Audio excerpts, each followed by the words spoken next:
Sveiki, sveiki, sveiki, mažieji enciklopedijos draugai.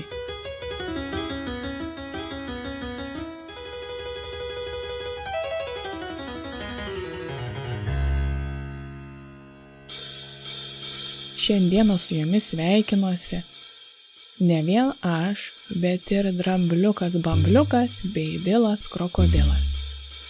Pradėkim pasaką.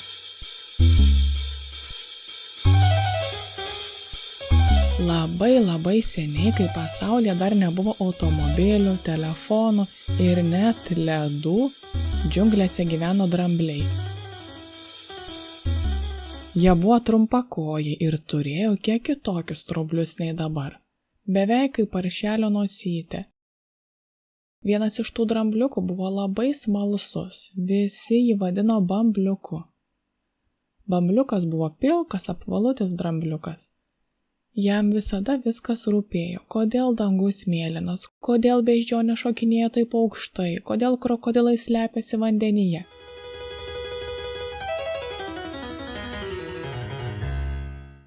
Vieną dieną, kai saulė tik pakilo, dramblys Bamblys sugalvojo nueiti prie upės.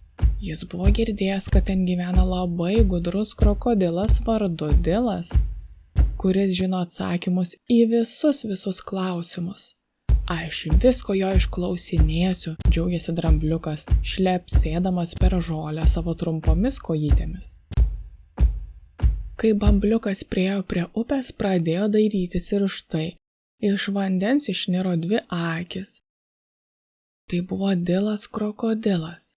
Labą dieną, prabilo drambliukas. Noriu žinoti, kodėl krokodilai slepiasi vandenyje, kodėl varlė šokinėja ir kodėl žvaigždės spindi naktį ir liūtai nemoka plaukti, ar jiems tiesiog nepatinka vanduo. Greitakalbiai išpyškino drambliukas. Dilas pažvelgė jį ir primerkęs akis tarė. Į visus tavo klausimus galiu atsakyti, jei tik arčiau prieisi. Pakuždėsiu tau tyliai į ausį.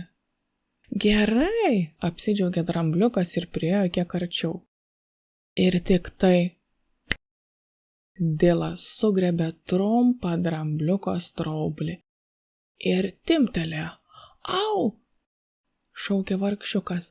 Paleisk mano straubliuką. Skauda. Bet Dilas nenorėjo paleisti, jis traukė į vieną pusę, o dramblys į kitą. Tempė ir tempė tol, kol tyst ir straublys išsitempė. Dilas paleido. Drambliukas pabėgo ir išsigandęs grįžo į bandą. Kiti drambliai pripuolė prie jo ir ėmė klausinėti. Kas nutiko? Ar tu pasigavai gyvatę? Tokia liga. O, čia tai bent nosis, kokia ilga. Po kiek laiko dramblys pastebėjo, kad jo ilgas straublys labai patogus. Jis galėjo pasiekti riešutus ir nusiskinti geltoniausius bananus, pasisemti vandens ir apsipilti save, kai labai karšta.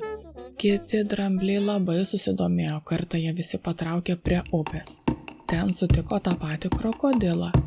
Dilas jiems prisipažino, kad labai gailisi savo blogo darbo, todėl nori padaryti kažką gero. Ir tą dieną jis švelniai ištempė visų dramblių straublius. Ir nuo tos dienos bandos drambliai turėjo ilgas nosis, o drambliuką Bambliuką visi prisimins kaip pirmą dramblį, kuris įgavo ilgą straublį. Pabaiga.